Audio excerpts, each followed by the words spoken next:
Le Japon est quelque peu bizarre en matière de temps et de ponctualité. Ici au Brésil, il est très courant que les gens soient en retard. Mais au Japon, ça se voit comme quelque chose d'irresponsable. J'étais ici sur YouTube en train de regarder des vidéos et il m'a recommandé une vidéo de cet étranger ici. Et je souhaite partager cette histoire avec vous car je l'ai trouvée très bizarre. Le matin du 6 juillet 1990, dans la banlieue de Kobe au Japon, Ryoko Ishida, 15 ans. J'étais en retard à l'école avec un ami.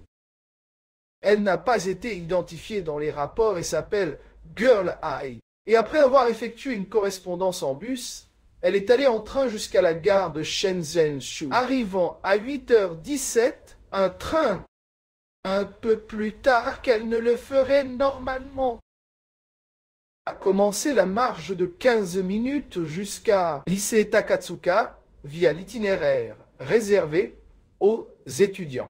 2 professeurs comptaient à rebours avec des mégaphones.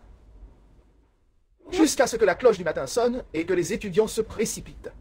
Le lycée Takatsuka avait la réputation d'avoir des règles strictes, mais surtout, les étudiants devaient arriver et qu'ils ont franchi le portail de l'école avant que la cloche ne sonne à 8 heures.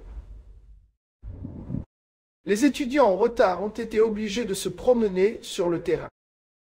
Puis faire des squats jusqu'à ce que les professeurs s'assurent qu'ils avaient appris la leçon avant d'être autorisés à aller en classe. Un 3e professeur, Toshihiko Ozawa, âgé de 39 ans, j'ai attendu à la porte en comptant les secondes jusqu'à 8h30. À ce moment-là, la porte serait fermée afin que des mesures disciplinaires soient prises, pourraient être appliquées aux étudiants en retard. Ozawa était connu pour être capricieux et pour avoir appliqué durement les règles. C'était un homme fort et de grande stature. On pense que c'est la raison pour laquelle il était chargé de fermer la porte. Et c'était une porte gigantesque, mec. Il mesurait 6 mètres de haut et 200. Ouais.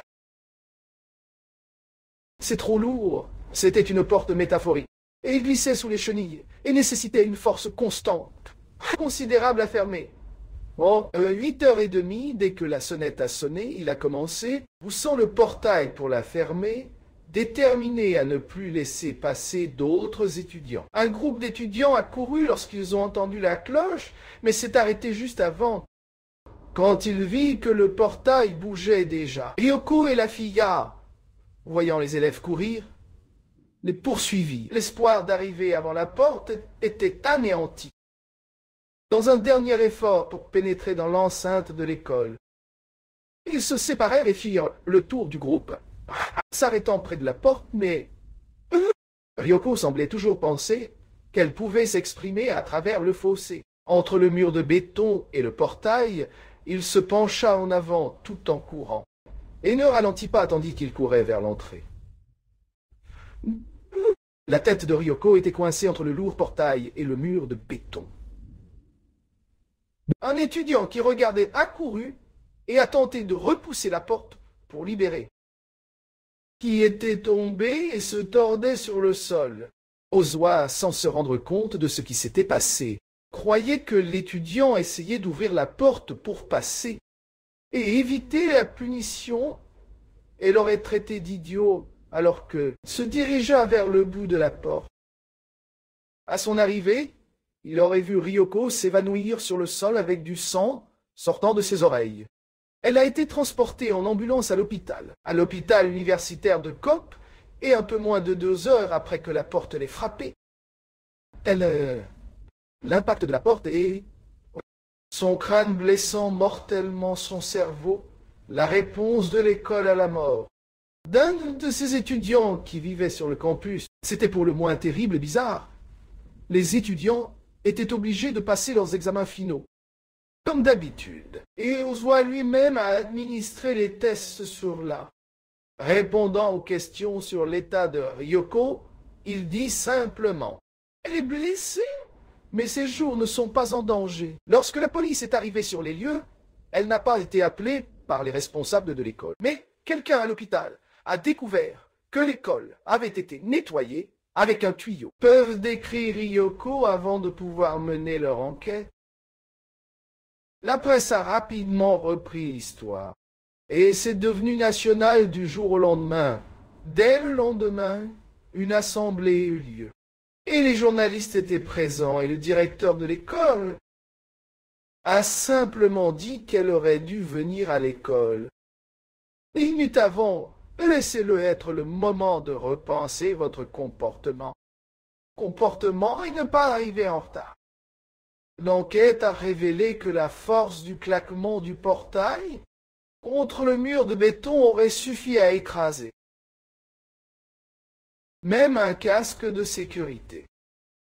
Des accusations d'homicide involontaire en raison de sa négligence ont été retenues. Présenté contre soi, il s'est défendu, disant que le conseil scolaire et le ministère de l'Éducation ont été blâmés pour le manque de procédures de sécurité adéquates et qu'il n'aurait pas pu prédire qu'un étudiant tenterait de passer à travers la brèche avant de fermer le portail et conformément aux témoignages, les sacs des étudiants et les jupes de leurs uniformes.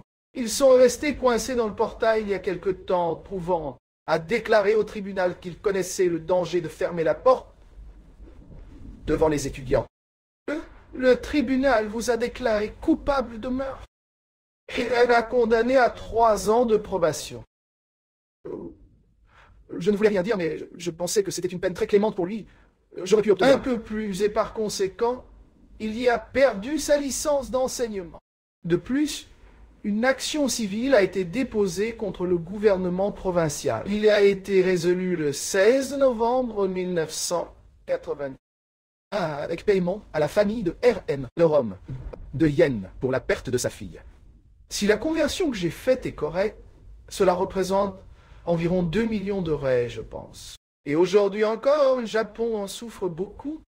Je vois des gens du Japon sur les forums se plaindre de choses, comme celles impliquant les écoles. Ce n'est donc qu'une histoire parmi plusieurs autres qui existent là-bas, mais c'est quelque chose de vraiment bizarre, frérot. Mais, si les gens ici au Brésil étaient, ils seraient punis pour leur retard. Tout le monde serait puni un jour. Je ne connais personne qui n'ait jamais été en retard. Mais c'est tout. Alors voilà, Vidéoman du jour. Abonnez-vous à la chaîne pour recevoir plus de vidéos. Laisse un j'aime parce que ça aide beaucoup, mon frère. Commentaire aussi, tout ce qui concerne l'affaire. Tout ce que vous voulez que je commente. Et jusqu'à la prochaine fois, d'accord. Je m'appelle Leonardo et vous êtes sur la chaîne Hiroscopo. Jusqu'à la prochaine fois.